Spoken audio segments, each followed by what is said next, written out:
जब गाड़ी ठीक चलती रहती है तो कोई भी अपने पायलट को चेंज नहीं करता है। प्रशांत किशोर के रैली में या तेजस्वी के रैली में जो लोग पहुंचते हैं वो किराए के तो हैं नहीं, उनको पैसे दे के तो लाया नहीं गया। और जनता जो है आइदर विक्टर के साथ जाएगी या विक्टर को हराने के लिए जाएगी। तो आपका डिस्ट्रीब्यूशन जो टिकट कास्ट के बेसिस पर नहीं हो सकता, रिलीजन के बेसिस पर नहीं हो सकता। बीजेपी क्या अपने दम पर सरकार बना सकती है? तो जब आप फर्स्ट टेस्ट ही फेल कर जाते हैं तो लोगों ने तो ये तो बाकी लोगों जैसा ही है। क्योंकि आरजेडी की बात जब भी होगी तो लोगों के मन में जो दहशत होती है गुंडागर्दी की, किडनैपिंग की, अराजकता की, ये दहशत जाती नहीं है। तेजस्वी ने ये कमिट किया है कि अगर वो पावर में आते हैं तो 30,000 रुपये वो देंगे। अब राहुल गांधी जी के बारे में क्या कहा जाए, वो तो ज़्यादा दलितों के यहाँ तो मिनरल वाटर अपना साथ लेके जाते हैं। बीजेपी को लोग एंटी मुस्लिम पेंट करने का प्रयास करते हैं क्योंकि लोगों का ऐसा मानना है कि सारे मुस्लिम एक साथ वोट करेंगे। सरकार जो है रिपीटेडली बीजेपी की आ रही है, इसलिए कुछ तो सही है।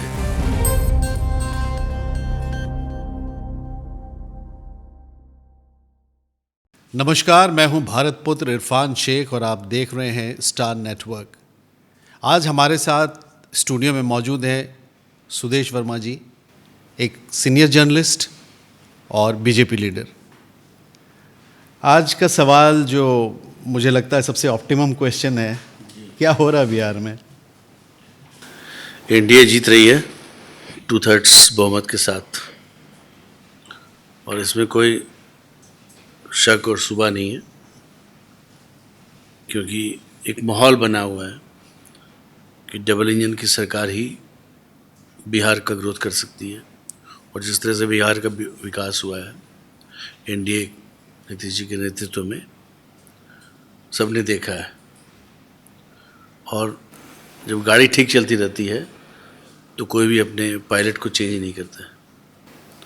आपने देखा होगा एक फैक्टर डेवलप हुआ जब हम लोग पहले एनालाइज करते थे तो हम लोग बोलते थे एंटी इनकम्बेंसी फैक्टर, बट अब जो एनालिसिस होता है ये प्रो इनकम्बेंसी के बेसिस पर हो रहा है। खास करके बीजेपी रूल्ड स्टेट में आपने देखा सरकार जो है रिपीटेडली बीजेपी की आ रही है, इसलिए कुछ तो सही है जो बीजेपी कर रही है, जो लोग सराहना कर रहे हैं। और इन्हीं कारणों से हमें लगता है कि बीजेपी एनडीए सरकार फिर से बनेगी। एक बात ये है, लेकिन देखिए 20 साल एक काफ़ी समय होता है, काफ़ी टाइम होता है, और ख़ासतौर पे यूथ में ये देखा गया कि वो एक तरीके का चेंज चाह रहे हैं। वरना प्रशांत किशोर के रैली में या तेजस्वी के रैली में जो लोग पहुंचते हैं वो किराए के तो हैं नहीं, उनको पैसे दे के तो लाया नहीं गया। भीड़ तो जा रही है ना सुनने के लिए। देखिए, हम ये नहीं कह सकते कि पैसे दे के लाया गया कि नहीं लाया गया है, लेकिन इतना जरूरी एक क्यूरियोसिटी फैक्टर होता है जब कोई नया प्लेयर आता है तो। लेकिन क्यूरियोसिटी फैक्टर, आप बिहार की जनता को जानते हैं कि बिहार की जनता जो है बहुत कॉन्शियस है, पॉलिटिकली बहुत कॉन्शियस है। वो हर जगह जाएगी, लोगों की बात सुनेगी, लेकिन वोट किससे देना है वो मन बना चुके। हमारे यहाँ एक कहावत है, वोट कटुआ पार्टी। इन सबको वोट कटुआ पार्टी मानती है जनता भी। और जनता जो है आइदर विक्टर के साथ जाएगी या विक्टर को हराने के लिए जाएगी। तो हराने के लिए अगर जाएगी तो एक बहुत बड़ा माहौल दिखता है, वो बिहार में आपको नज़र नहीं आएगा। आपको अगर मोदी जी की बातें सुने, उनकी रैली में देखिए आप, जिस तरह के भीड़ आ रही है, जिस तरह का समर्थन मिल रहा है और लोगों के बॉडी लैंग्वेज से आपको दिखता है वो, तो कोई डाउट नहीं है। प्रशांत किशोर एक फैक्टर हैं, क्यूरियोसिटी फैक्टर है, क्योंकि उन्होंने बहुत सा प्रॉमिस किया है, लेकिन ये भी अपने फर्स्ट टेस्ट पे फेल हो गए। अगर आप बिहार को एक कास्टलेस पॉलिटिक्स देना चाहते हैं तो आपका डिस्ट्रीब्यूशन जो टिकट कास्ट के बेसिस पर नहीं हो सकता, रिलीजन के बेसिस पर नहीं हो सकता। अगर है हिम्मत तो बिहार के जो अच्छे लोग हैं सिर्फ उनको टिकट देते, उनका कैरेक्टर अच्छा होता, पढ़े लिखे लोग होते, तो आप एक आयाम जोड़ सकते थे बिहार में। लेकिन मौका मिला, आप फेल कर गए। ऐसा मौका पहले भी मिला था, दिल्ली में भी मिला था, ये भी फेल कर गए। तो जब आप फर्स्ट टेस्ट ही फेल कर जाते तो लोगों ने तो ये तो बाकी लोगों जैसा ही है। तो BJP is the best bet. Alternative लोग कब चुनते हैं? जब अल्टरनेटिव अच्छा हो। आरजेडी अल्टरनेटिव नहीं है, क्योंकि आरजेडी की बात जब भी होगी तो लोगों के मन में जो दहशत होती है गुंडागर्दी की, किडनैपिंग की, अराजकता की, ये दहशत जाती नहीं है। वो जनरेशन बदला नहीं है और नया जनरेशन भी देख रहा है कि अगर तेजस्वी जी को मौका मिला सरकार में थे तो ऐसा कोई नया आयाम नहीं जोड़ दिए, चाहे अपने डिपार्टमेंट में ही कुछ कर देते। हुआ क्या, वही करप्शन। अगर लालू जी ने करप्शन किया, उस करप्शन से उनके पुत्र को बेनिफिट मिला और साथ में रहे संगीन अपराधी के रूप में, तो आप कैसे उन पर ट्रस्ट कर सकते हैं? अल्टरनेटिव कौन देगा? तो कोई अल्टरनेटिव है नहीं। अल्टरनेटिव अच्छा होना चाहिए और बीजेपी कोशिश कर रही है गुड गवर्नेंस देने का, बिहार को उस जगह से बाहर ला के एक इंडस्ट्रियल स्टेट बनाने का प्रयास जारी है। विकास हो रहा है तो लोग देख रहे हैं।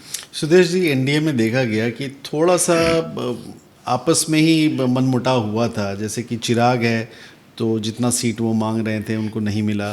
फिर आपके जैसे जेडीयू आपस में मंच से भी वो चले गए थे नीतीश जी। और तो ऐसा क्या लग रहा है, एक कन्फ्यूजन है वोटर्स के मूड में, लोगों के मूड में, कि कहीं आपस में ये क्या हो रहा है? क्योंकि आप लोगों ने डिक्लेयर नहीं किया कि सीएम कौन होगा, जबकि तेजस्वी को डिक्लेयर किया गया। कन्फ्यूजन की अगर बात करें तो आरजेडी अलायंस में बहुत कन्फ्यूजन रहा है शुरू से। हमारा अलायंस पार्टनर तो परमानेंटली रहा, नीतीश जी रहे, पासवान जी हैं ही। आपने देखा कितना भी हो जाए लेकिन एनडीए साथ रहा है। और जब नीतीश जी हम लोग को छोड़ के बाहर गए तो उनका एक्सपीरियंस अच्छा नहीं रहा, क्योंकि अराजक तत्वों के साथ आप गुड गवर्नेंस नहीं कर सकते। ये वो रियलाइज़ की फिर कि BJP is the best alternative. जब आपने रस्साकसी तो होती रहती है, राजनीति जो है महत्वाकांक्षा का ही क्षेत्र है। महत्वाकांक्षा नहीं तो राजनीति में कोई क्यों आएगा? और हर व्यक्ति चाहता है कि अपना बेस बढ़ाए, ज़्यादा सीट पर लड़े, ये कोई बुरी बात नहीं है। लेकिन प्रत्येक पार्टी को पता होता है कि उसकी ज़मीन कितनी है। आप कितना भी मांग लीजिए, और जब लोग बैठते हैं सीनियर लोग एनालिसिस, उनके पास आंकड़े होते हैं, तो हर व्यक्ति तो जीतने के लिए लड़ रहा है ना। वो जीते या अलायंस जीते, अगर वो जीते तो अलायंस में जो बेस्ट बेट था उसके मुताबिक सीटों का बंटवारा हो गया, फिर कोई कन्फ्यूजन रहा नहीं। डिक्लेयर, उनका नाम डिक्लेयर ना करने का क्या कारण है? एक बात आप बताइए, अगर आपके नेतृत्व में चुनाव लड़ा जा रहा है तो डिक्लेयर किसको करना है? आपकी नेतृत्व, नीतीश जी के नेतृत्व में ही तो चुनाव लड़ा जा रहा है। यही तो पार्टी ने बोला है ना। पार्टी ने तो कहीं नहीं बोला कि नीतीश जी मोदी जी के नेतृत्व में लड़ रहे हैं। नीतीश जी के नेतृत्व में ही चुनाव लड़ा जा रहा है। मोदी जी तो केंद्र के नेता हैं ना, और डबल इंजन की सरकार तभी आती है। और जहाँ तक मुख्यमंत्री की बात है तो टेक्निकली तो देखिए, मुख्यमंत्री तो एमएलए चुनते हैं। अगर आप बोल दीजिए, हम बोलिए मुख्यमंत्री कोई होगा, तो ये गलत है, टेक्निकली भी गलत है। आप थोप नहीं सकते, ये राइट है एमएलए का, कॉन्स्टिट्यूशनल राइट है। और जब पार्टी नहीं बोले तो आप मुझसे भी एक्सपेक्ट नहीं करेंगे कि मैं बोलूँ इस पर। सुदेश जी, आपने कहा कि नीतीश जी ने काम किया है, सुशासन है और बहुत अच्छा काम हुआ है, ग्रोथ हो रहा है बिहार में। लेकिन एक चीज़ देखा गया है कि सारे कैबिनेट ऑलमोस्ट जो हैवी वेट्स थे बीजेपी के, राजनाथ सिंह जी गए, होम मिनिस्टर साहब गए, प्राइम मिनिस्टर गए, नड्डा जी गए बीजेपी पर। तो अगर काम हुआ है तो फिर इतने सारे लोगों को जा कर के कैंपेन करने की क्या ज़रूरत थी? देखिए, चुनाव जो होता है हमारे लिए एक जमहूरियत का पर्व है, फेस्टिवल है ऑफ डेमोक्रेसी। और प्रत्येक व्यक्ति चाहता है कि वहाँ जाए, पार्टिसिपेट करे। हमारे लिए चाहे वो म्यूनसिपल का चुनाव हो, चाहे वो असेंबली का हो, चाहे लोकसभा का हो, हर व्यक्ति जाना चाहता है और हर व्यक्ति का रोल है। तो इसमें कोई नया नहीं है कि पहले नहीं गए, सब समय जाते रहे हैं। तो हर लोग पार्टिसिपेट कर रहे हैं। बीजेपी में इतने नेता हैं, दूसरी पार्टी में नहीं हैं। बीजेपी में इतने एमएलएज हैं, इतने एमपीज हैं, सभी चाहते हैं कि चाहे वो एड्रेस करें अपने लोगों को और पार्टी के लिए पूरा समर्थन जुटाएं। तो इसमें गलत क्या है? जिस पार्टी के पास नहीं है वो ये बोल सकती है। लेकिन अगर बीजेपी का इतिहास देखिए तो ये तो एक परंपरा रही है भारतीय जनता पार्टी की।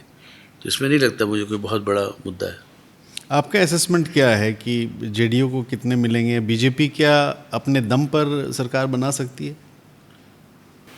देखिए, अपने दम पर तो मोदी जी 2014 में भी सरकार बना रहे थे, लेकिन एनडीए को साथ रखे। सब समय बीजेपी का सीट कम हो चाहे ज़्यादा हो, एनडीए साथ रही है और एनडीए साथ रहेगी। हम लोग बराबर सीटों पर लड़ रहे हैं, जेडीयू, बीजेपी, बाकी भी और पार्टियां हैं, वो भी अच्छे सीटों पर लड़ रही है। तो हमें नहीं लगता कि कोई बहुत ज़्यादा डिफरेंसेस होगा, कौन पार्टी ज़्यादा जीतेगी, क्योंकि एनडीए एक साथ चुनाव लड़ रही है।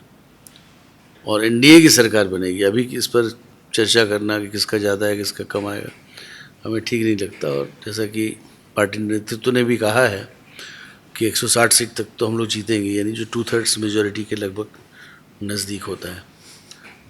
तो चुनाव से ठीक पहले नीतीश जी ने जो डिक्लेयर किया कि 10,000 रुपये दिए जाए, आपको ऐसा नहीं लगता है कि आपने लुभाने की कोशिश की?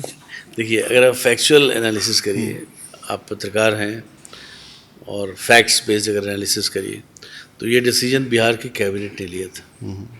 ठीक है, कैबिनेट डिसीजन था। पहला इंस्टॉलमेंट रिलीज हुआ है। चुनाव के कारण जो डिसीजन लिया जा चुका है चुनाव के पहले, उसको तो रोका नहीं जा सकता। चुनाव के समय डिसीजन नहीं लिया है, कैबिनेट का डिसीजन है। तो ये बोलना कि लुभाने के लिए लिए हैं, ये भी आप बोलिए कि उनको ज़रूरत है, उनको एम्पावर करने के लिए दे रहे हैं। और ख़ास करके महिलाओं को, उनको पैसा मिलेगा तो कुछ शुरू करेंगी अपना बिजनेस। और उसके बाद वो ऐसा देखा गया है, आपने देखा होगा कि मोदी सरकार का भी बहुत बड़ा फोकस वुमेन एम्पावरमेंट में रहा है। तो उसी तहत इसको भी देखना चाहिए। एनडीए सरकार ने एक डिसीजन लिया, पहला इंस्टॉलमेंट रिलीज़ किया, और किसी को कोई डाउट नहीं होता कि जब एनडीए की सरकार कुछ बोलती है तो वो नहीं करेगी। और लोगों की तरह नहीं है कि आप लोग लुभावने वायदे कर दीजिए, उसके बाद आपके स्ट्रेटजी में पैसा नहीं होगा तो आप कैसे इम्प्लीमेंट करेंगे। तेजस्वी ने ये कमिट किया है कि अगर वो पावर में आते हैं तो 30,000 रुपये वो देंगे। तो ये भी एक तरीके का जो ऑफ़र है टू गेट वोट्स है। 30,000 रुपया क्या है, वो तो 2 लाख रुपए की बात हो रही है ना, जो हम लोग वुमेन एम्पावरमेंट में दे रही है। तो पहला इंस्टॉलमेंट है। और इस तरह का पैसा आप सिर्फ इसलिए दीजिए कि आप वोट चाहते हैं, कोई स्कीम से लिंक नहीं है, तो इसी को हम लोग बोलते हैं पॉपुलिज्म। आप सिर्फ पैसा देना चाहते हैं, किस लिए पैसा देना चाहते हैं, किस स्कीम में देंगे, कैसे इम्प्लीमेंट करेंगे। लोगों को भरोसा नहीं होता। आपको मैं बताऊं, जब मोदी जी गुजरात में मुख्यमंत्री थे तो कांग्रेस ने अनाउंस कर दिया था कि सबको घर देंगे, और लाइन में लग जाओ। अपना लाइन में लग गए लोग घर लेने के लिए, उसके बाद ही वोट नहीं दिया। उनको पता था कि नहीं देंगे। क्रेडिबिलिटी क्राइसिस है, और यही क्रेडिबिलिटी क्राइसिस आरजेडी अलायंस के साथ भी है। तो कोई सब मजाक बनाता है, कहाँ से दोगे। अगर आप आंकड़े एनालाइज करिए तो आप देखिएगा इम्पॉसिबल है। कुछ लोगों का ये मानना है सुदेश जी कि जो दलित वोटर्स हैं और जो पिछड़े वर्ग के वोटर्स हैं, उनका थोड़ा सा मन हल्का सा खट्टा हुआ था और वो लोग जेडीयू से हट करके महागठबंधन की तरफ जा रहे थे। और आपने देखा होगा कि कुछ Mahagathbandhan, specially Rahul Gandhi and all, ये लोग कनेक्ट करने की कोशिश कर रहे थे कि मछुआरा के साथ जा रहे हैं, मछली भी पकड़ रहे हैं, ये भी कर रहे हैं। तो इस पूरे प्रोसेस में आपको क्या लगता है, कहीं किसी तरीके का कोई इनसिक्योरिटी है? अब राहुल गांधी जी के बारे में क्या कहा जाए, वो तो जाते हैं दलितों के यहाँ तो मिनरल वाटर अपना साथ लेके जाते हैं। एक टोकनिज़म करना और एक रियल तरीके से आप उनके उसके एम्पावरमेंट के बारे में सोचिए, ये दोनों दो चीज़ें। और बात हमारे एनडीए की करें तो हर कम्युनिटी में मोस्ट बैकवर्ड सेक्शन के लिए काम करना, ये किसने शुरू किया? क्योंकि बैकवर्ड में भी तो क्रीमी लेयर होता है ना, जो पॉलिटिकल एम्पावरमेंट के कारण सब कुछ ले जाता है। तो उस बैकवर्ड के लिए जो मोस्ट बैकवर्ड है, जैसे अगर मुस्लिम की बात करें तो जो अंसारी कम्युनिटी है, वीवर्स हैं, बाकी लोग जो हैं, ये लोग बड़े तादाद में हैं। और इनके बारे में किसी को पासवान मुस्लिम बोलते हैं, इसके बारे में किसी ने सोचा नहीं। तो अगर हम सोचते हैं तो निश्चित ही उनके एम्पावरमेंट की सोचते हैं। और जनता को पता है, नेता इधर उधर चले जाए उनसे फ़र्क नहीं पड़ता है। जनता को पता है किसने काम किया है, और जनता जो है उसी के मुताबिक अपना मन बनाती है। वो ज़माना चला गया कि एक नेता कुछ भी बोल दे और कम्युनिटी उसके साथ आ जाए। काम करना पड़ेगा, तभी जनता आपके साथ आएगी। हमारे प्रधानमंत्री श्री नरेंद्र मोदी ने ये कहा था कि मुसलमानों के लिए बहुत ज़रूरी है कि एक हाथ में कुरान हो और दूसरे हाथ में कंप्यूटर हो। हमने ये भी देखा है कि भारतीय जनता पार्टी ने एपीजे अब्दुल कलाम को एज अ ब्रांड उन्होंने यूटिलाइज़ किया, और स्टार्टअप प्रोजेक्ट्स में बहुत सारे यंग बच्चों को उन्होंने पैसे भी दिए, मदद भी किया। तो आपको क्या लगता है, ये इस तरह की जो काम है कितना ऑथेंटिक है और कितना इम्पैक्ट होगा इसका, specially in connection to Bihar? मतलब वहाँ पे भी देखिए, जो अच्छा खासा परसेंटेज है मोदी जी जो बोलते मुस्लिम हैं पॉपुलेशन का। और जितना हमने समझा है, वो कभी भी कम्युनिटी बेस्ड डिसीजन नहीं लेते। वो डिसीजन लेते हैं सिटीजन सेंट्रिक। अब नेचुरली जो कम्युनिटी डिप्राइव्ड है वो ज़्यादा बेनिफिट ले जाएगी। स्कॉलरशिप लॉन्च किया गया, सबसे ज़्यादा बेनिफिट मुस्लिम स्टूडेंट्स को मिला। जो प्रेग्नेंट वुमेन स्कीम लॉन्च किया गया चाइल्ड बर्थ में, उसका भी बहुत बेनिफिट मुस्लिम वुमेन ने लिया। तो कम्युनिटी जो डिप्राइव्ड है उसको तो मिलना ही चाहिए। और कभी भी बीजेपी हिंदू के लिए कुछ करे मुस्लिम के लिए ना करे ऐसा नहीं, वो सबके लिए करेगी, बेनिफिट सबको मिलेगा। और बीजेपी को लोग एंटी मुस्लिम पेंट करने का प्रयास करते हैं क्योंकि लोगों का ऐसा मानना है कि सारे मुस्लिम एक साथ वोट करेंगे, लेकिन मुस्लिम भी डिवाइडेड है कास्ट लाइन में। ये यूनिक फिनोमिनन है इंडिया का। मुस्लिम हो सकते हैं, उनमें भी कास्ट डिवीज़न है, उसमें भी सेक्शन ऑफ डिप्रिवेशन है, तो उसको एड्रेस करने की ज़रूरत है। हमारा मानना है कि जो भी स्कीम है सबके लिए है। और मुस्लिम मॉडर्नाइजेशन ज़रूरी है जो मदरसा के थ्रू हो रहा है। मदरसा मॉडर्नाइजेशन हो रहा है ना, साइंस एजुकेशन इंट्रोड्यूस किया जा रहा है। हम लोग कभी ये नहीं बोले अपना आप एजुकेशन नहीं दीजिए, मॉडर्न इंस्टीट्यूशन है तो देंगे ही, लेकिन आप साथ साथ साइंस भी सीखिए, इंग्लिश भी सीखिए, बाकी चीज़, जैसे कि आप मेन स्ट्रीम से जुड़े रहें। तभी आप जैसे पहले बोला था मेन स्ट्रीम में क्यों नहीं आ रहे, क्योंकि आप अगर उस सिस्टम में जाइएगा तो आप नए सिस्टम में कैसे कॉम्पीट करेंगे। लेकिन अब देखिए काफ़ी लोग कर रहे हैं, कश्मीर से देखिए बहुत लोग कॉम्पीट कर रहे हैं, बहुत अच्छा कर रहे हैं, जो पहले नहीं कर रहे थे। तो मुझे लगता है कि नज़रिए को बदलने की आवश्यकता है लोगों को, और बीजेपी तो कार्य करती रहेगी।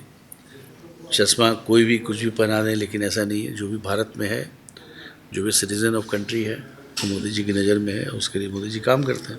सुदेश जी, दो शिकायतें हैं लोगों की, मतलब जो बाहर के व्यूअर्स हैं उनका भी कहना है, कुछ लोगों का कहना है कि बिहार एक लंबे समय से ये देखा जा रहा है कि पिछड़ा राज्य उसको कह रहे हैं, बैकवर्ड है, बहुत पीछे। और जहाँ कहीं पे भी मजदूर हैं पूरे हिंदुस्तान में, पूरे दुनिया में, तो ये देखा जाता है कि रोड बना रहे हैं तो बिहारी बना रहा है, ब्रिज बना रहा है तो बिहारी बना रहा है। तो दो चीज़ें, एक तो इंडस्ट्री का ग्रोथ क्यों नहीं हुआ बिहार में, number one. Number two, Nalanda one of the best university, और पूरे दुनिया से लोग आते थे वहाँ पे शिक्षा ग्रहण करने के लिए।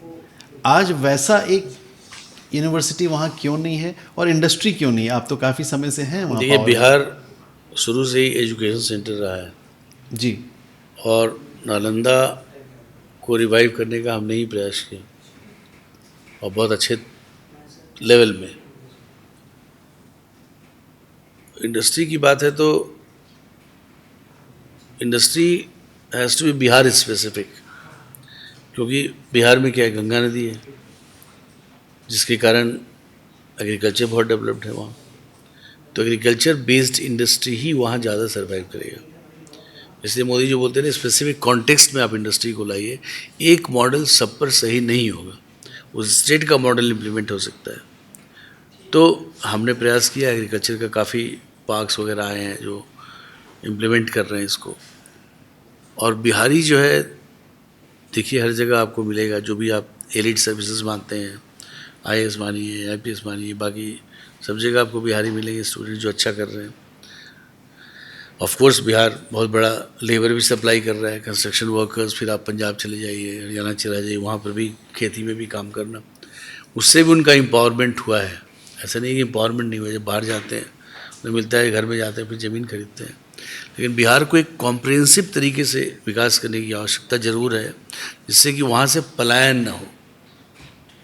इसलिए बात होती है कि एम्प्लॉयमेंट तो इंडस्ट्री जनरेट करेगी, एग्रीकल्चर बेस्ड। क्योंकि एग्रीकल्चर जब आप, बहुत बड़ा इशू है ये कि लैंड होल्डिंग को कैसे डेवलप करते हैं, फ्रेगमेंटेशन ऑफ लैंड होल्डिंग हो रहा है, जिससे एग्रीकल्चर नॉन प्रोडक्टिव हो जाएगा।